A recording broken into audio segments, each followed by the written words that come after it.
রাধে রাধে। শুভ সকাল বন্ধুরা। আজকের দিনে প্রধান চিন্তা এইরূপ হওয়া উচিত, যখন আমরা ভগবানের দুয়ারে তথা যিনি সত্য তাহার দুয়ারে আসিয়া পৌঁছাই, তখনই আমরা আনন্দ যে কী জিনিস তাহা বুঝিতে পারি। মানবের দেহ অনুরাগ অনিত্য বস্তুর মতো, সময়ের দ্বার দিয়া করিবে প্রস্থান, হারাইবে না সে কোনো দিন আধ্যাত্মিক তৃষ্ণা, নাই তার ক্ষয় কিংবা বিনাশের রূপ। মানুষের আকাঙ্ক্ষার শেষ নাই, একটা সামঞ্জস্য গঠন করিয়াও সে তৃপ্ত হয় না, কারণ সে চায় পূর্ণতা, গভীরতা।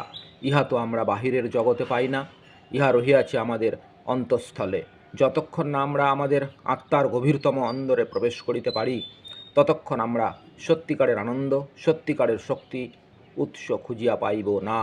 সেইখানেই আমরা ভগবৎ সত্তার সন্ধান পাই।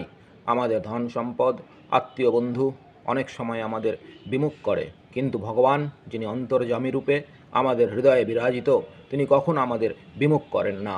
পার্থিব অবস্থার মধ্যে কোথাও যথার্থ আনন্দ নাই, তাই তাহা শুধু অনন্ত সত্তার মধ্যেই পাওয়া যায়।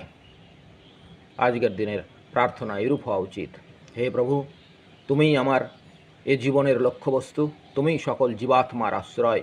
আমার ভেতরে এমন সত্য আকুতি জাগাও যে তাহারই বলে আমি দিব্য দৃষ্টি লাভ করিয়া তোমাকে সব কিছুর মধ্যে দেখিতে পাইব। আমার হৃদয়কে তুমি অকপট করো, আমার প্রার্থনাকে সরল ও আন্তরিকতাপূর্ণ করো। তুমিই সকল আশীর্বাদের প্রতীক।